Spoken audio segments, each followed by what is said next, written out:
Magandang hapon mula sa DOST Pag-asa. Ito po ang ating weather update ngayong Monday, September 8, 2025. Tuluyan na nga po na mas lumayo pa sa ating bansa yung minomonitor natin na bagyo at ito ay tinatawag natin na Severe Tropical Storm Tapa. Yung Tapa po yung international name niya at hindi po ito yung galing sa Pilipinas na Tapa. Ito po ay galing sa Malaysia na ang ibig sabihin ay malaking catfish dun sa kanilang bansa. Ibig sabihin parang hito po ito na mas malaki. At sa kasalukuyan, itong si Tropical Storm Tapa ay nasa 1,095 kilometers west-northwest ng extreme northern Luzon at wala itong magiging epekto sa anumang parte ng ating bansa. Also, hindi po nakakaapekto sa ating bansa yung habagat pero hindi ibig sabihin nito na wala na yung habagat. So yung habagat ay nandyan pa rin pero hindi ito direktang nakakaapekto ngayon sa anumang parte ng ating bansa. Habagat season pa rin po ngayon pero ang nakakaapekto sa atin ay yung easterlies. Ibig sabihin po niyan, yung hangin na galing sa Pacific Ocean, yung mas nakakaapekto sa ating bansa. Itong easterlies po ay nagdadala ng maalinsang panahon sa malaking bahagi ng ating bansa. Pero nagdadala rin ito ng mga kaulapan, lalo na dito sa probinsya ng Quezon, sa Bicol Region, sa Eastern Visayas at ganun din dito sa Caraga Region. Dito naman sa Metro Manila at sa natitirang bahagi ng ating bansa ay mananatiling maaliwalas ang ating kalangitan. Ibig sabihin, mas mababa yung tsansa ng mga pag-ulan. Pero, nandun pa rin yung posibilidad ng mga localized thunderstorm, usually sa hapon at sa gabi. And posible din early in the morning. So, bakit nga po kaya during afternoon and evening, mas mataas yung tsansa nitong mga localized thunderstorm? Ito ay dahil during daytime, dahil maritime country tayo, napapaligiran tayo ng katubigan, ibig sabihin, mataas yung moisture content natin sa atmosphere.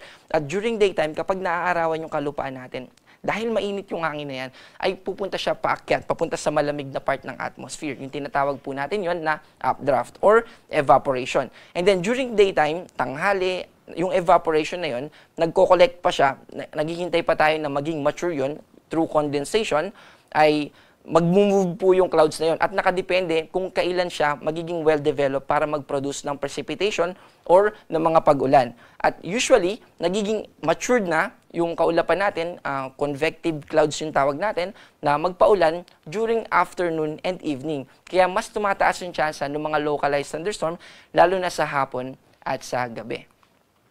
Bukas ay magpapatuloy pa rin yung impluwensya ng easterlies at mananatiling maulap pa rin yung kanlurang o silangang bahagi ng southern Luzon. Dahil dyan ay mataas pa rin yung tsansa ng mga pagulan pero in terms of intensity ay mas mababawasan na. And in terms of lawak din ng mga kaulapan, bahagyang magsiship paakyat.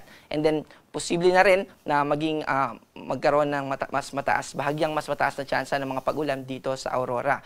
At sa natitirang bahagi naman ng Luzon ay mananatiling partly cloudy to cloudy skies. Ibig sabihin, mga localized thunderstorms pa rin yung posibleng magpaulan sa ating mga lugar, except dun sa binanggit natin kanina. Ang agwat ng temperatura dito sa Metro Manila ay 24 to 32, dito naman sa Baguio ay 16 to 22, sa Lawag ay 25 to 32, at sa Legazpi ay 25 to 31. Dito naman sa Palawan, ganun din sa Visayas at Mindanao, ay mananatiling partly cloudy to cloudy skies. Ibig sabihin, mababa yung tsansa ng mga pag-ulan, pero dito sa Eastern Visayas ay mananatiling maulap.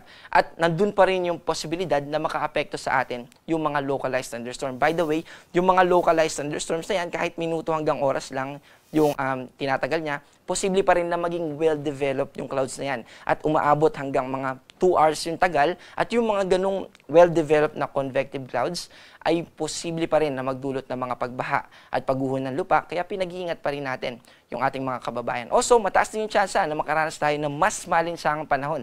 Kaya uminom tayo ng tubig palagi at stay hydrated. At iwasan po natin na ma-expose ng matagal sa sobrang init na panahon. Agwat ng temperatura dito sa Cebu ay 25 to 32, sa Iloilo naman ay 25 to 33, at sa Davao ay 24 to 32. Sa kasalukuyan ay wala tayong nakataas na gale warning, kaya malaya po tayo na makakapaglayag at makakapangisda. Pero gusto pa rin natin pag-ingatin, lalo na yung mga kababayan natin, kung maliit lang yung nasasakyang pandagat yung ating gagamitin. Dahil yung mga offshore thunderstorms or yung mga thunderstorm na nangyayari dito sa ating katubigan ay posible pa rin na makadulot ng pagkaantala o makaapektuhan yung ating paglalayag kung maliit yung ating sasakyang pandagat na gagamitin.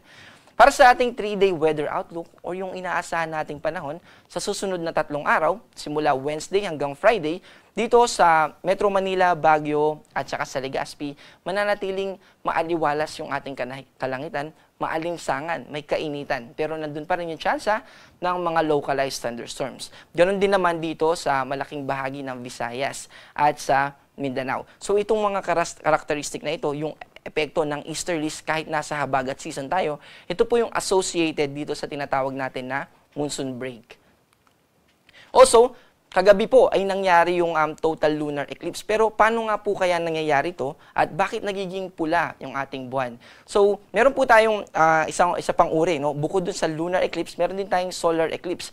Yung solar eclipse, imagine natin na ito yung araw na source ng light. Kapag solar eclipse, andito naman yung Earth, yung buwan ay nasa pagitan ng Earth at saka ng Sun. Kaya yung shadow nitong buwan ay kung saan tatapat yun, halimbawa tumapat po sa Pilipinas yung shadow ng buwan dahil natakpan siya ng araw, natakpan niya yung araw, magkakaroon ng kahit, halimbawa alas 12 ngayon, pero nagkaroon ng solar eclipse, magiging madilim, gabi na. Pero after nung eclipse na yun, nung solar eclipse, ay muling liliwanag din naman. So yun po yung solar eclipse, pero yung lunar eclipse naman, baliktad. Ito naman yung araw at nandito yung Earth at nandito naman yung buwan. Ibig sabihin, yung anino ng Earth naman, yung sasakop dito sa buwan. At kapag natakpan ng Earth yung sikat ng araw para masikatan yung buwan, ay magiging mas madilim yung buwan. Pero yun po yung lunar eclipse. Pero nagiging pula siya dahil yung Earth ay may atmosphere.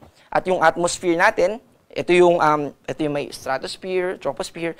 Ngayon, kapag nasinagan siya ng araw, may mga light na magre-refract. Halimbawa, yung flashlight, tinutok natin sa salamin, may light na kakalat. At dahil po, doon po makikita yung Roy G. Biv na sinasabi, red, orange, and so on. Pero dahil doon sa wavelength, dahil mas mahaba yung wavelength ng pula, yun yung mas consistent na nakakarating sa buwan. Kaya mas napiperceive natin o mas nakikita natin yung pula na kulay. Tinatawag po natin ito na Rayleigh scattering. At ito rin yung dahilan kaya nagkakaroon tayo nung blood moon. Kaya mas pula, kaya nagiging pula yung tingin natin sa buwan during this phenomena. At nagiging special po ito dahil bihira lang po ito na mangyari. Ang ating araw sa Kamaynilaan ay lulubog mamayang 6:02 PM at muling sisikat bukas ng 5:45 ng umaga. Ako po si John Manalo. Ang panahon ay nagbabago kaya maging handa at alerto.